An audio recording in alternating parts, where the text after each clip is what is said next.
habari za uhakika utazipata.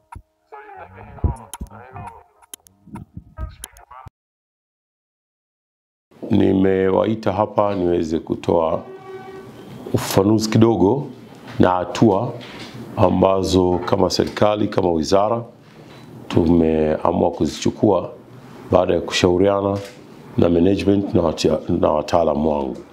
Hatua hizo na ufafanuzi huo unatokana na kadhia iliyojitokeza hapa karibuni iliyohusisha gari la mizigo namba T137 DLQ likiwa na tela T namba 567 CUR, ambapo tumeshuhudia mama mmoja kwa jina alijitambulisha Bi Pamela akiwa katika kituo cha mizani cha pale Vigwaza mkoani Pwani akilalamika juu ya mwenendo na tabia ambazo zilijitokeza dhidi yake.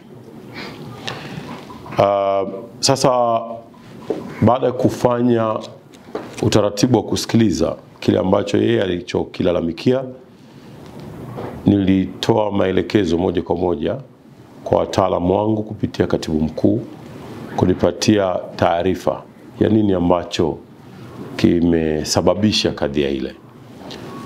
Na niseme tu kwamba baada ya kupata taarifa ile, taarifa inanionyesha kuwa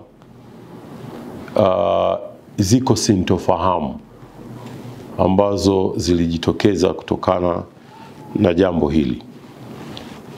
Kimsingi,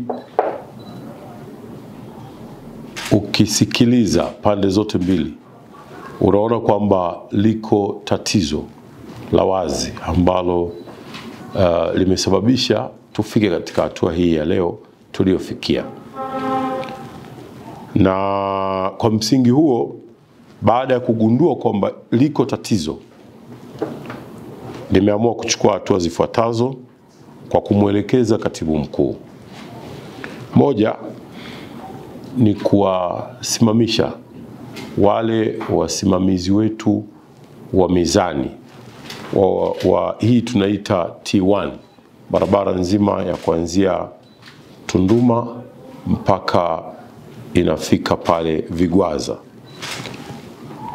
Nimeamua kutoa maelekezo ya kuwasimamisha wote hawa waliokuwa kwenye shifti kwa siku ile wakati tukio hilo linatokea.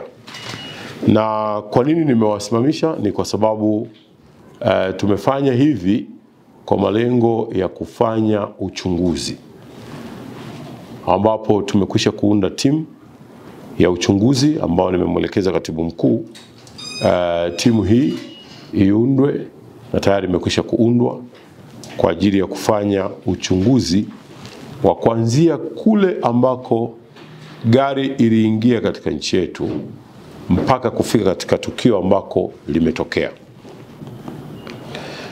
ili tuweze kuwa na uchunguzi huru wa mwenendo, lakini vivyo tutatazama na mengine yanayoendelea katika mizani yetu hii. Timu hii itawahusisha maafisa wa serikali. Mimi mara baada ya kusikiliza timu ya wataalamu wangu waliponipatia taarifa ya awali, niliona wazi kabisa kwamba liko tatizo la kutokusomana kwa mifumo. Kwa hivyo nimetoa maelekezo haya yaanze kufanyiwa haraka sana utekelezaji wake. Sasa maelekezo ambayo ninayatoa ni kwamba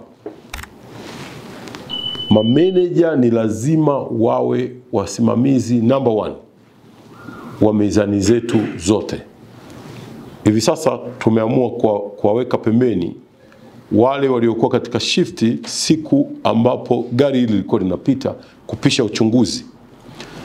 Lakini hapo mbele tutaanza mara moja mizani zitakazokuwa zikilalamikiwa na mameneja tutawachukulia hatua pia. Uwekezaji wa serikali kwenye barabara ni mkubwa sana. Barabara ya lami kilomita 1 ni wastani wa shilingi za Tanzania bilioni 1 mpaka bilioni 2. Inategemea na mazingira ya eneo lenyewe linalokufanyiwa kazi, na pesa zinazotumika ni pesa za umma, na kwa hivyo ni muhimu sana wakati huo kuendelea kulinda rasilimali hii, kwa kuwa barabara zinapoharibika uwekezaji wake ni ghali sana, lakini si tu uwekezaji, na usalama wa watumiaji wa barabara wao wenyewe. Tunapokuwa na barabara zenye mashimo na zenye matuta zilizokuwa zimeharibika, usalama pia wa watumiaji wa barabara unakuwa ni wa mashaka.